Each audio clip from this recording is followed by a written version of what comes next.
Hello everyone, मैं हूं अक्षय ठाकुर और आप देख रहे हैं देसी ट्रेडर्स। तो आज इस वीडियो में हम देखने वाले हैं कि हमारे इस बाय सेल इंडिकेटर को यूज कैसे करते हैं, उसके रूल्स क्या है, कौन सा टाइम फ्रेम उसके लिए बेस्ट है और 98% एक्यूरेसी से हम कितने पॉइंट अचीव कर सकते हैं।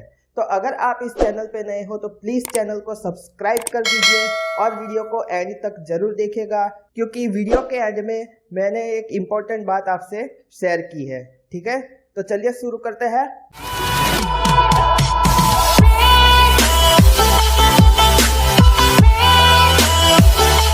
तो सबसे पहले मैं आपको कैंडल के बारे में बता देता हूँ। ये ग्रीन कैंडल है जिसको हम बुलिश कैंडल भी कहते हैं, जो अप ट्रेंड को इंडिकेट करता है। सेम वैसे ही ये रेड कैंडल है जिसको हम बीरिश कैंडल भी बोलते हैं, जो डाउन ट्रेंड को इंडिकेट करता है। तो अब हम देखेंगे कि हम आइडेंटिफाई कैसे कर सकते हैं हमारे सिग्नल्स को। तो सबसे पहले हम देखेंगे कि बाय सिग्नल को हम कैसे आइडेंटिफाई करेंगे।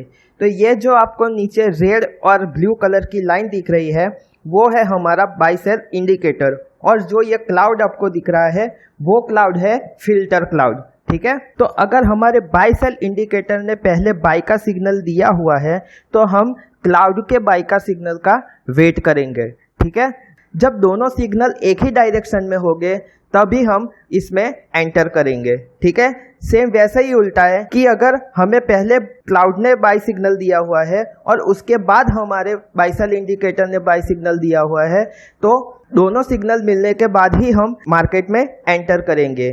पर एक कंडीशन है कि हमें एक ही सिग्नल पे कभी भी ट्रेड नहीं करना है, हमें दोनों सिग्नल का वेट करना है, वो भी सेम डायरेक्शन में। ठीक है, चलो मैं आपको एक एग्जांपल भी दिखाई देता हूँ। ये देखिए, यहाँ पे बिटकॉइन का चार्ट लगा हुआ है 30 मिनट टाइम फ्रेम में। ठीक है, यहाँ पे हमारे बाय सेल इंडिकेटर ने पहले बाय का सिग्नल दिया है, हमें तभी ट्रेड नहीं करना है। जब हमारे क्लाउड ने बाय का सिग्नल दिया है, यानी कि देखिए यहाँ पे दोनों इंडिकेटर्स ने एक ही डायरेक्शन में सिग्नल दिया है, तब हम इस क्लाउड के सिग्नल की कैंडल पे हम एंटर करेंगे और देखिए यहाँ से आपको कितना ज़्यादा प्रॉफिट हुआ है।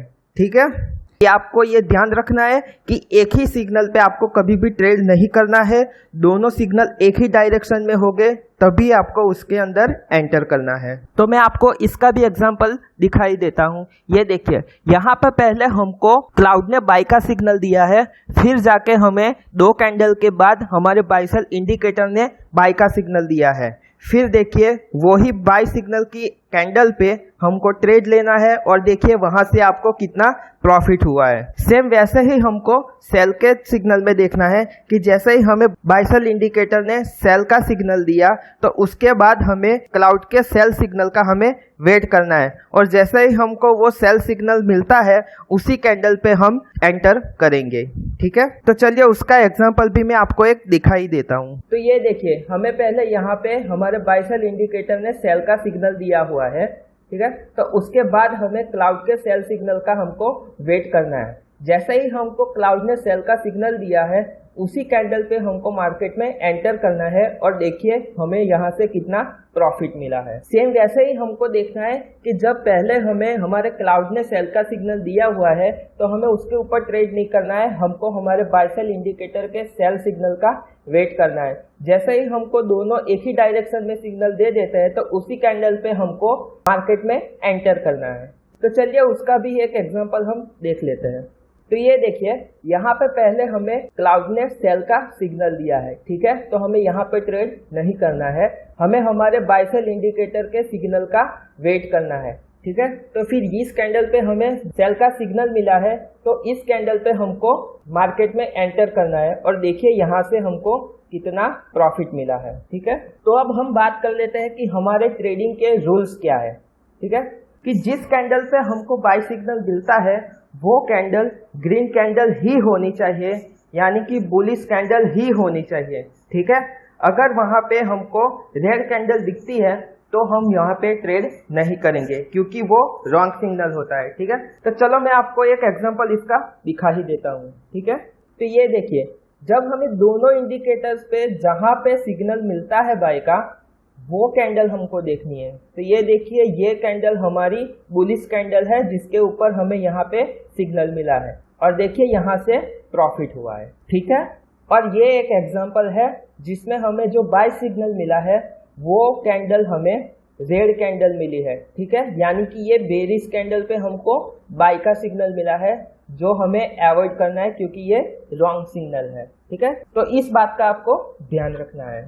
सेम वैसे ही अगर हमें सेल का ट्रेड मिला है तो जिस कैंडल पे हमको सेल का ट्रेड मिला है वो कैंडल रेड कैंडल ही होनी चाहिए, यानी कि बेरिश कैंडल ही होनी चाहिए, तभी हमको उसके अंदर एंटर करना है, ठीक है। अगर हमें यहाँ पे सेल सिग्नल पे ग्रीन कैंडल दिखती है यानी कि बुलिश कैंडल दिखती है तो इस ट्रेड को हमें अवॉइड करना है, ठीक है। तो चलिए उसका भी एक एग्जांपल हम देख ही लेते हैं। ये देखिए यहाँ पे बाय सेल इंडिकेटर के सेल सिग्नल के बाद जो क्लाउड का सिग्नल मिला है वो कैंडल हमारी बेरिश कैंडल है, ठीक है। तो इस कैंडल को मार्केट में एंटर करना है और ये देखिए यहाँ से कितना मार्केट नीचे गया है, ठीक है। तो चलिए मैं आपको रॉन्ग सिग्नल का भी एक एग्जांपल दिखाई देता हूँ। ये देखिए जहाँ पे हमको सेल सिग्नल मिला है वो कैंडल ग्रीन कैंडल है यानी कि बुलिश कैंडल है, तो इस ट्रेड को हमें अवॉइड करना है, ठीक है फ्रेंड्स। ये हमारे ट्रेडिंग के रूल्स है जिसको हमें कभी भी ब्रेक नहीं करना है, ठीक है।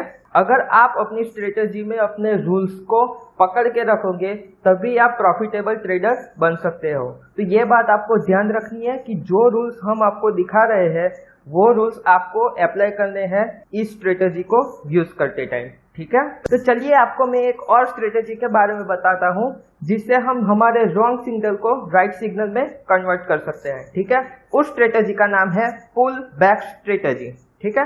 तो सबसे पहले हम देखेंगे हमारे बाय सिग्नल में ये पुल बैक स्ट्रेटेजी कैसे काम करती है।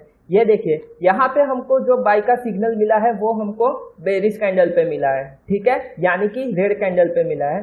तो हम यहाँ पे एंटर नहीं करेंगे, हम वेट करेंगे एक और बुलिश कैंडल का, ठीक है।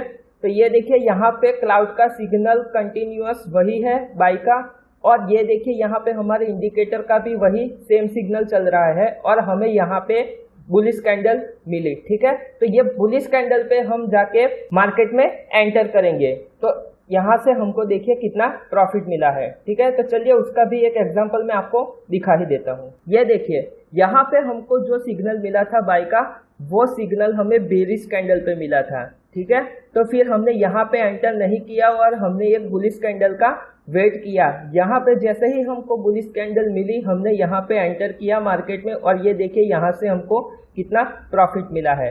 तो ये स्ट्रेटजी को हम बोलते हैं pull back strategy for buy signal, ठीक है। सेम वैसे ही हम सेल सिग्नल के लिए भी देखेंगे, ठीक है। तो अगर हमें सेल सिग्नल बुलिश कैंडल पे मिला है यानी कि ग्रीन कैंडल पे मिला है तो हम यहाँ पे ट्रेड नहीं करेंगे और हम एक और बेरिश कैंडल का वेट करेंगे, ठीक है। ये देखिए यहाँ पे हमको बेरिश कैंडल मिली तो इस कैंडल पे हम मार्केट में शॉर्ट की एंट्री लेंगे और ये देखिए यहाँ से कितना प्रॉफिट मिल रहा है। तो चलो इसका भी एक एग्जांपल मैं आपको दिखा ही देता हूँ। ये देखिए यहाँ पे हमें जो सेल का सिग्नल मिला है वो हमको ग्रीन कैंडल पे मिला है यानी कि हमको बुलिश कैंडल पे इसका सिग्नल मिला है। तो हम उसके बाद एक बेरिश कैंडल का वेट करेंगे तो हमें नेक्स्ट कैंडल ही यहाँ पे बेरिश मिल गई है, ठीक है। तो इस कैंडल पे हम यहाँ पे मार्केट में एंटर करेंगे और देखिए यहाँ से हमको कितना प्रॉफिट मिला है, ठीक है दोस्तों। और अगर मैं स्टॉप लॉस की बात करूँ तो वो आपको आपके मनी मैनेजमेंट के हिसाब से ऑर्डर प्लेस करना पड़ेगा, ठीक है। ये जो पुल बैक स्ट्रेटेजी है ये मैं सेफ ट्रेडर्स के लिए सजेस्ट नहीं कर रहा हूँ। जो लोग रिस्की ट्रेडर है वो इस स्ट्रेटेजी का यूज कर सकते हैं क्योंकि इसमें प्रॉफिट भी ज्यादा होने के चांसेस है, साथ में लॉस भी ज्यादा होने के चांसेस है। इसीलिए आप अपने मनी मैनेजमेंट के हिसाब से इस स्ट्रेटेजी को यूज करिएगा, ठीक है। तो चलिए देखते हैं कि हम निफ्टी 50 बिटकॉइन और फॉरेक्स में 98% एक्यूरेसी से कितने पॉइंट अचीव कर सकते हैं, ठीक है।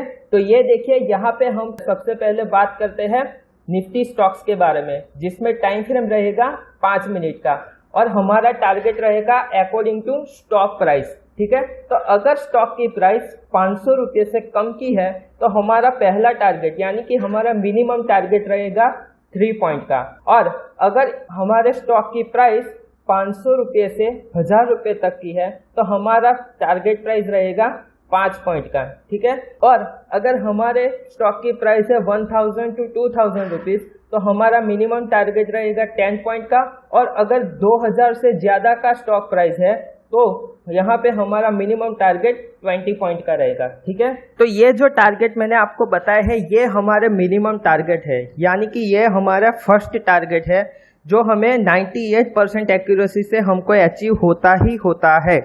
ठीक है फ्रेंड्स, तो अगर आपको यहाँ से ज़्यादा प्रॉफिट लेना है तो आप अपना स्टॉप लॉस ट्रेल करके यहाँ से ज़्यादा प्रॉफिट लेने का ट्राई कर सकते हैं, पर सेफ ट्रेडर्स के लिए मैं यही पॉइंट आपको सजेस्ट करूँगा कि यही आपको अपना टारगेट रखना चाहिए। ठीक है, तो चलिए देखते हैं कि बिटकॉइन में हमें कौन सा टाइम फ्रेम रखना चाहिए, तो उस टाइम फ्रेम के हिसाब से हमें कितना अपना मिनिमम टारगेट रखना चाहिए। ठीक है, तो अगर हम 3 मिनट का टाइम फ्रेम यूज करते हैं तो हमारा मिनिमम टारगेट होगा 500 पॉइंट्स का। जो सेफ प्लेयर है वो 500 पॉइंट का टारगेट लेके मार्केट से एग्जिट कर जाएंगे, पर अगर रिस्की ट्रेडर्स है तो वो 800 पॉइंट के लिए रुक सकते हैं। ठीक है फ्रेंड्स, तो सेम वैसे ही अगर हम बिटकॉइन में ही 30 मिनट के टाइम फ्रेम पे अगर हम ट्रेड करते हैं तो 1000 पॉइंट का हमारा मिनिमम टारगेट रहेगा, और अगर कोई रिस्की ट्रेडर है तो वो 1500 पॉइंट तक मार्केट में रुक सकता है। ठीक है फ्रेंड्स, जो ज़्यादा देर तक वेट नहीं कर सकता और जो छोटे छोटे प्रॉफिट लेके मल्टीपल ट्रेड करना चाहता है वो 3 मिनट का टाइम फ्रेम यूज कर सकता है, और जो मार्केट में बैठ के मार्केट को समझ के ज़्यादा टाइम उसको दे के वहाँ से ज़्यादा प्रॉफिट लेने का सोच रहा है वो 30 मिनट का टाइम फ्रेम यूज़ कर सकता है। तो चलिए देखते हैं कि फॉरेक्स में हम कितना टाइम फ्रेम यूज़ करें और उसमें हम अपने रिस्क के हिसाब से कितना पॉइंट मिनिमम अचीव कर सकते हैं। ठीक है, तो हमें टाइम फ्रेम हमको यूज़ करना है सिर्फ 30 मिनट का, और मिनिमम टारगेट सबके लिए है 300 पॉइंट्स का। ठीक है, अगर आप कोई भी करेंसी पेयर यूज कर रहे हो तो उसमें 300 पॉइंट का हमारा मिनिमम टारगेट रहेगा। ठीक है, और अगर आपको कुछ ज्यादा ही रिस्क लेने का शौक है तो आप 400 पॉइंट तक, 500 पॉइंट तक या 800 पॉइंट तक भी इसमें रुक सकते हो, यानी कि अपना स्टॉप लॉस ट्रेल करके आप इसमें ज्यादा प्रॉफिट ले सकते हो। ठीक है फ्रेंड्स, तो जो मैंने वीडियो के स्टार्टिंग में आपको, अगर आप बिटकॉइन में ट्रेडिंग करना चाहते हैं तो OctaFX बेस्ट ब्रोकर ऐप है इंडियन ट्रेडर्स के लिए, जिसमें आप फॉरेक्स के साथ साथ क्रिप्टो करेंसी और मेटल्स में भी ट्रेड कर सकते हैं, जैसे कि गोल्ड, सिल्वर। तो आप OctaFX में अकाउंट ओपन करना चाहते हैं तो लिंक डिस्क्रिप्शन में दिया हुआ है, वहां से आप OctaFX डाउनलोड करके अकाउंट ओपन कर सकते हैं, जिसमें आपको फर्स्ट डिपॉजिट पे 50% बोनस भी मिलेगा। फॉर एग्जांपल, आपने अगर फर्स्ट डिपॉजिट $100 का करवाया है तो आपको 50% बोनस मिलेगा, यानी कि $50 आपको बोनस में मिलेंगे, जो आपको ट्रेड करने के लिए मार्जिन के रूप में आपको बहुत हेल्पफुल रहेंगे, यानी कि आपका टोटल मार्जिन बैलेंस होगा $150। ठीक है फ्रेंड्स, तो जो मैंने वीडियो के स्टार्टिंग में आपको बताया था कि एक इम्पोर्टेंट बात मैं आपसे शेयर करना चाहता हूँ, वो इम्पोर्टेंट बात यह है कि अगर हमारे चैनल पे 1000 सब्सक्राइबर कंप्लीट हो जाते हैं तो मैं इस इंडिकेटर के साथ मार्केट में 24/7 लाइव स्ट्रीम करूंगा, यानी कि आप मेरे साथ इस इंडिकेटर से काम कर सकते हैं हमारी चैनल पे लाइव रह के। ठीक है, तो वहां पे जो भी सिग्नल मिलेगा उसी सिग्नल पे मैं भी ट्रेड करता हूं और उसी सिग्नल पे आप भी ट्रेड कर सकते हैं। ठीक है फ्रेंड्स, तो जल्दी से वीडियो को लाइक कर दीजिए, चैनल को सब्सक्राइब कर दीजिए और बाजू में रखे बेल आइकन को क्लिक कर दीजिए, जिससे हमारे आने वाले वीडियो का नोटिफिकेशन आपको मिलता रहे। ठीक है फ्रेंड्स, तो चलिए मिलते हैं अगली वीडियो के साथ। Have a